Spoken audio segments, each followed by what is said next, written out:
Jumpa lagi Bapak Ibu Saudara-saudari dalam ruang oase kehidupan di hari Minggu 2 Juni 2024, Hari Raya Tubuh dan Darah Kristus.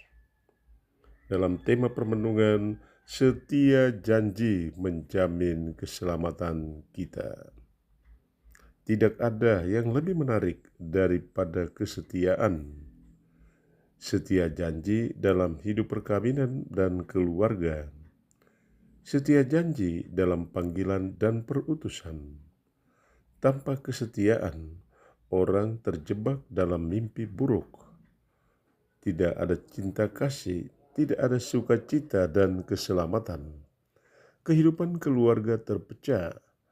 Orang dengan mudah mengingkari janji kesetiaan, mengundurkan diri dari panggilan dan perutusannya. Umat Israel berjanji setia mentaati ketetapan dan peraturan Tuhan. Nabi Musa mengikat perjanjian itu dengan darah anak domba kurban. Ritus itu mengundang mereka untuk menjelmakan kesetiaan dalam sikap hidup yang konsisten. Namun banyak orang Israel kemudian tidak setia janji. Mereka meninggalkan Allah Israel, Allah nenek moyang. Mereka menyembah dewa-dewi bangsa lain. Mereka terjebak juga dalam mimpi buruk, terbuang, terasing. Kita belajar dari sisa kecil Israel. Mereka siap menjelmakan kesetiaan dalam sikap hidup yang konsisten. Di tengah banyak pencobaan, mereka tidak kehilangan hak istimewa menjadi ahli waris janji-janji Allah. Bapak, Ibu, saudara-saudari yang terkasih, bagi mereka tidak ada sesuatu yang lebih menarik daripada kesetiaan mereka pada Allah yang benar. Di Hari Raya Tubuh dan Darah Kristus, kita bersyukur atas kesetiaan kita pada Yesus, anak domba sejati. Dialah Musa baru.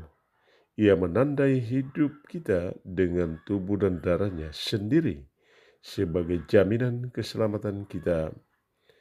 Ia meninggalkan contoh hidup yang berkesan di atas salibnya. Ia memproklamirkan kesetiaan.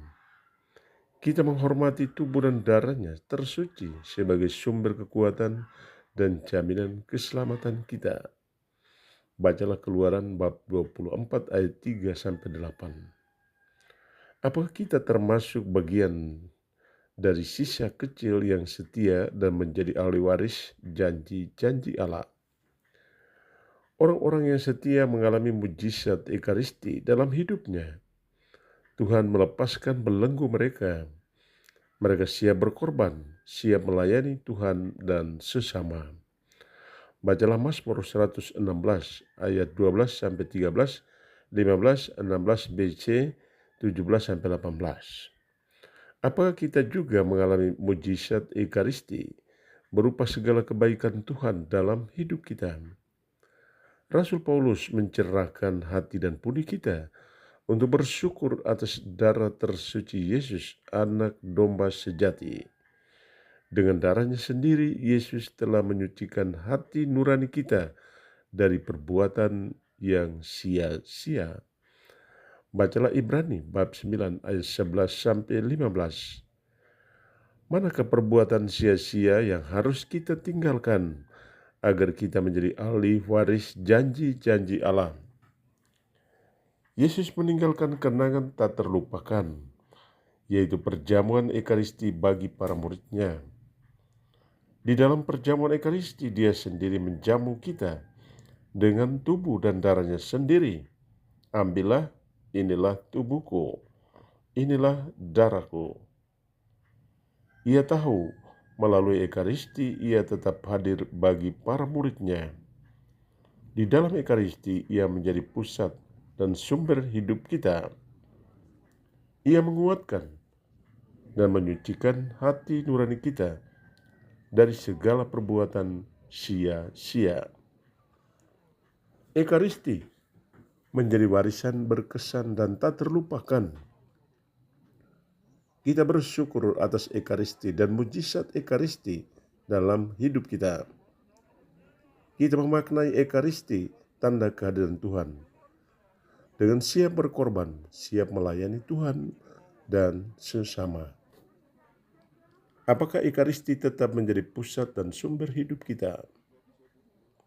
Sejauh mana setia janji menjadi pilihan hidup kita. Selamat merayakan Hari Raya Tubuh dan Darah Kristus. Tuhan memberkati kita semua. Semoga saya menjumpai Anda kalian dalam keadaan sehat. Dan yang sedang sakit, semoga Allah menjamah dan menyembuhkan. Yang sedang mengalami problem dalam hidup, semoga Allah memberi jalan keluar. Tuhan memberkati kita semua.